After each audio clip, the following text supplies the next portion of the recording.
Hello everyone, welcome back. Let's begin with the new question. The question says a company manufactures two types of fertilizers F1 and F2. Each type of fertilizer requires two raw materials A and B. The number of units of A and B required to manufacture one unit of F1 and F2 and availability of the raw materials A and B per day are given in the following table. And by selling 1 unit of F1 and 1 unit of F2, company is getting a profit of rupees 500 and rupees 750 respectively. And we have to formulate the problem as LPP to maximize the profit. Very important question. So without wasting any time, let's quickly begin with the solution. Dear students, as you can see बहुत सारा data question में दिया हुआ है, तो हम क्या करेंगे, पूरे क्वेश्चन को 4 पार्ट्स में डिवाइड कर लेंगे. In the first part, you have to summarize the entire question. Meaning, question में आखिर हमें क्या पूछा जा रहा है. So if we read the question carefully, we'll come to know कि जो हमारा main objective है इस question का, that is to maximize the profit. अब प्रॉफिट मैक्सिमाइज करने के लिए या प्रॉफिट बनाने के लिए वो जो कंपनी है वो मैन्युफैक्चर कर रही है two types of fertilizers F1 and F2.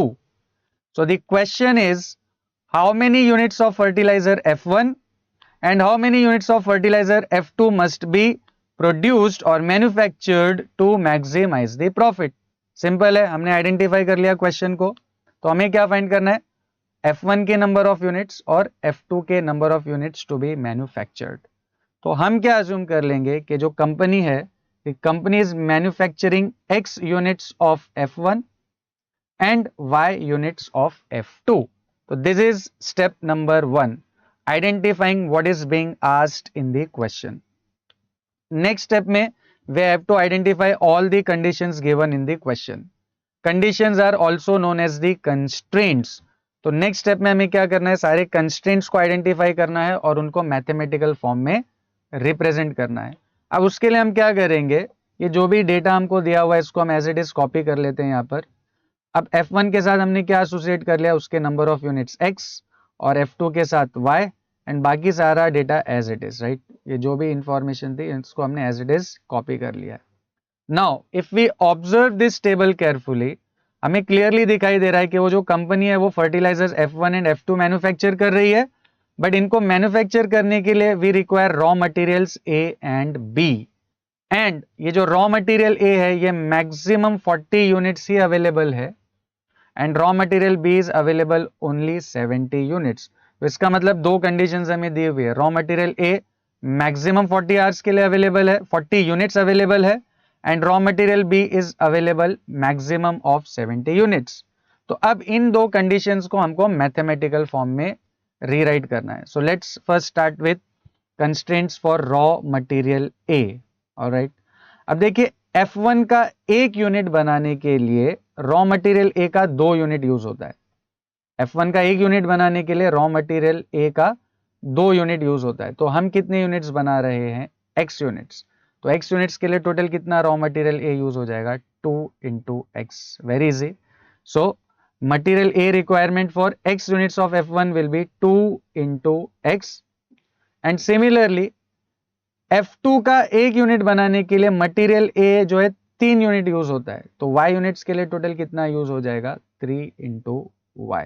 So material A requirement for Y units of F2 will be simply 3 into Y. तो टोटल मटेरियल A कितना यूज हो जाएगा आपका, 2x plus 3y.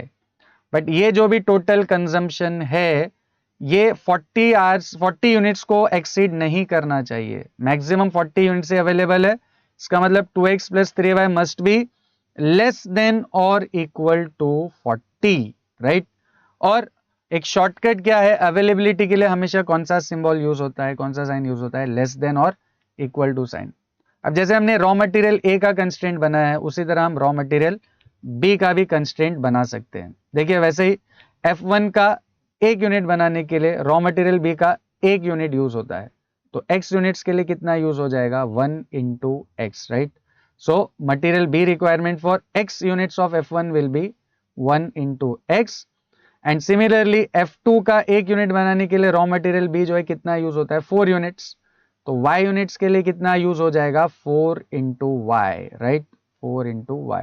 And total raw material B का जो consumption है वो क्या हो जाएगा x plus 4y and this has to be less than और इक्वल टू 70, राइट। तो ये हमने रॉ मटेरियल ए के लिए भी कंस्ट्रेंट बना लिया और रॉ मटेरियल बी के लिए भी कंस्ट्रेंट बना लिया।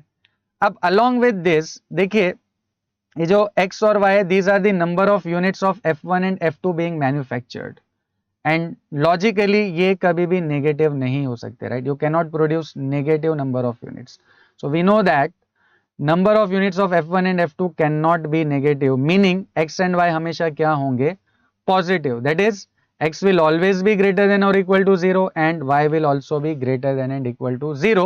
This is called non-negativity constraint and by default this will be present in each and every question. तो हमने स्टेप नंबर 2 भी सक्सेसफुली कंप्लीट कर लिया है, identifying and rewriting all the constraint. ये आपका रॉ मटेरियल ए का कंस्ट्रेंट, ये रॉ मटेरियल बी का कंस्ट्रेंट और ये जो है नॉन नेगेटिविटी कंस्ट्रेंट। अब थर्ड स्टेप में आपका जो ऑब्जेक्टिव है क्वेश्चन में, you have to maximize the profit. तो जो प्रॉफिट फंक्शन है वो आपको फाइंड करना है। So let's find profit first. अब देखिए प्रॉफिट यहाँ पे क्लियरली दिया हुआ है कि F1 का एक यूनिट बेचने पे हमको 500 का प्रॉफिट हो रहा है।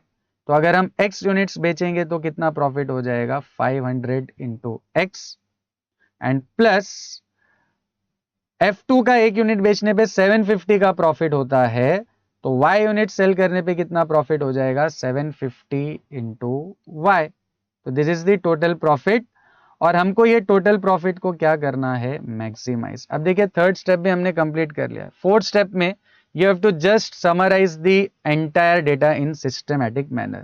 अब let's summarize the whole data as LPP as follows. सबसे पहले ये जो प्रॉफिट है इसको ऑब्जेक्टिव फंक्शन भी बोला जाता है and it is represented with z and इसको हमको क्या करना है, मैक्सिमाइज करना है। तो maximize z equals to 500x plus 750y and this is subjected to some constraints, right. कौन कौन से कंस्ट्रेंट्स है, 2x plus 3y less than or equal to 40, then x plus 4y less than or equal to 70, and last but not the least is x greater than or equal to 0, y greater than and equal to 0. I hope this is clear to everyone. See you in the next video.